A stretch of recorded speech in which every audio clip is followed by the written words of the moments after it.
No one expected this, not the politicians in Ottawa, not the analysts in Washington, and certainly not the people who thought Sweden had already lost. But just when Canada believed the fighter jet race was over, Sweden's Gripen made a move that shocked everyone and left Canada furious.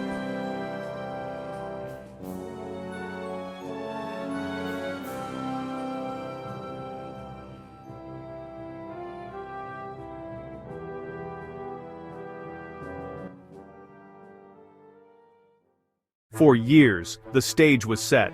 Canada needed a new fighter jet to replace its aging CF-18 fleet, aircraft that had been flying since the Cold War. It was supposed to be a straightforward choice. The United States pushed hard for the F-35, the crown jewel of modern aviation, a stealth fighter that promised dominance in the sky.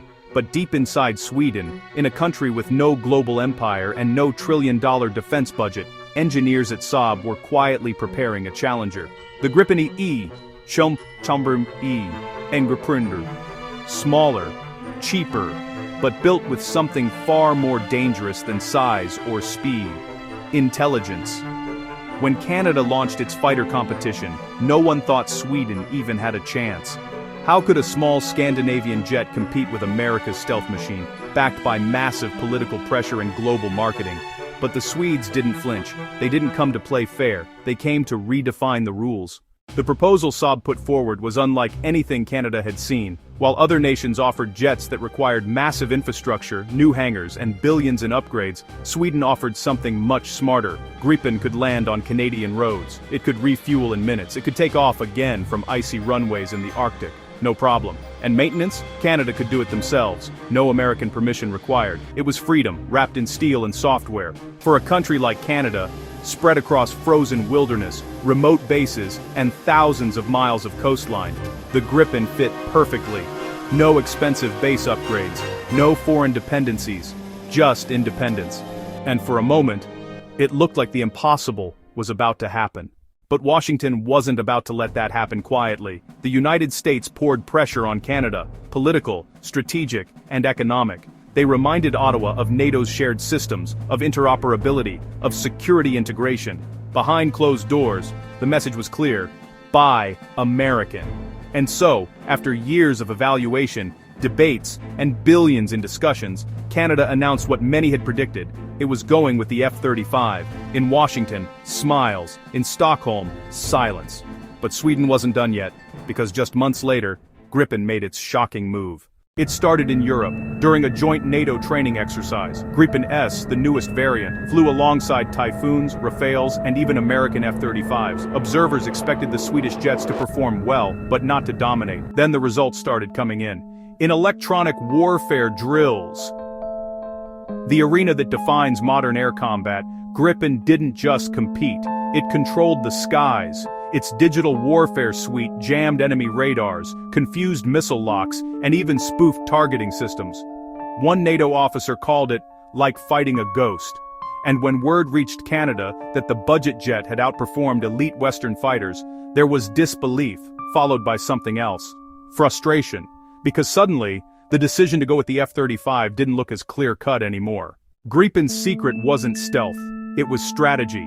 While the F-35 hides from enemies, Gripen tricks them. It doesn't try to be invisible, it just makes sure your radar sees the wrong thing. And unlike the F-35, which needs complex logistics and US maintenance support, the Gripen is built for independence. Sweden designed it to survive when everything else is gone. A short road becomes a runway. A gas truck becomes a refueling station. 5 ground crew, and 10 minutes, and the jet is back in the fight. That's not just engineering. That's philosophy. While the world built aircraft for luxury wars, Sweden built one for survival.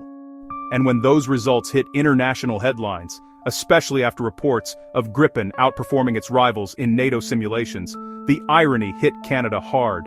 They had chosen the most expensive fighter in history, and the jet they turned down was now embarrassing some of the best in Europe.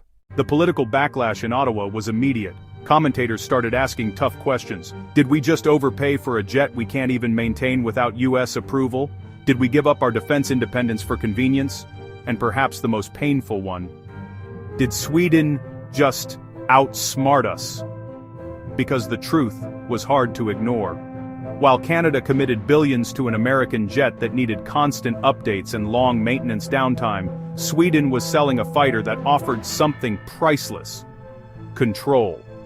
Gripen wasn't just a product, it was a statement, a declaration that small nations could stand tall in a world of giants.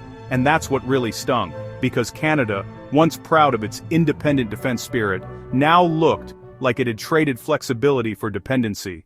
The timing made it worse. Just as the Gripen's victories began making headlines, Saab announced new partnerships, expanding production, developing next-gen systems, and strengthening ties with nations tired of US dominance. Brazil doubled down on its Gripen program. Hungary expanded its fleet. Thailand was in talks again.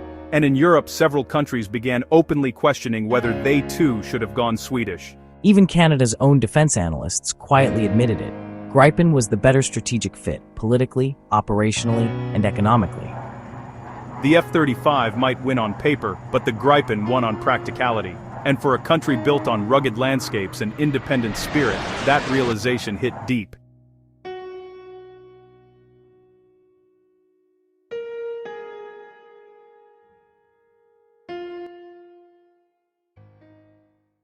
But what made Canada truly furious wasn't just that Sweden's Gripen outperformed expectations, it's that it did so without them. While Canada was still finalizing contracts and budgets, Sweden was already flying its next-generation Gripen Es, sleek, powerful, and fully mission-capable.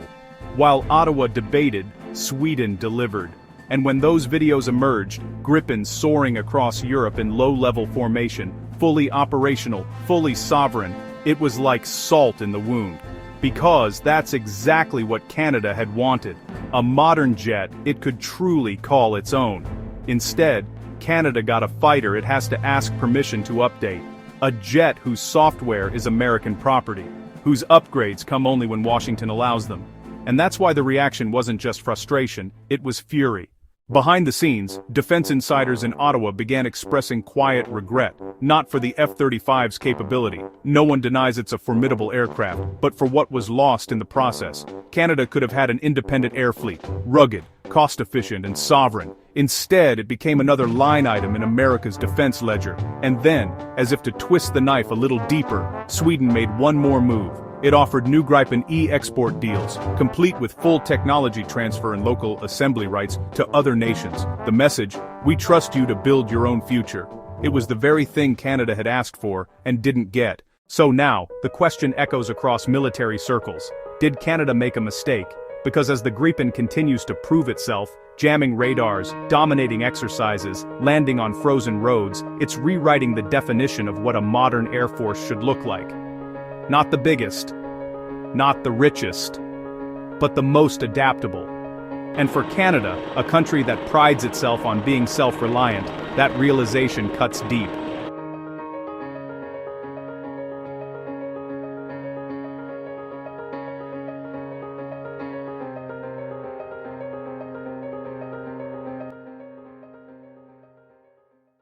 The Gripen didn't just challenge the US monopoly on fighter jets, it exposed the system. It showed that freedom in the skies doesn't have to come with a billion-dollar price tag. While others built gold-plated Eagles, Sweden built a Snow Falcon, lean, fast, and clever enough to survive anywhere. And the world took notice. So, yes, Canada is furious, because this wasn't supposed to happen. They were supposed to win with prestige, politics, and partnership. But in the end, the little jet from Sweden proved something far greater. That independence isn't a luxury, it's power, and maybe, just maybe, in a sky full of superpowers and super budgets, the smartest fighter isn't the one that costs the most, it's the one that flies free.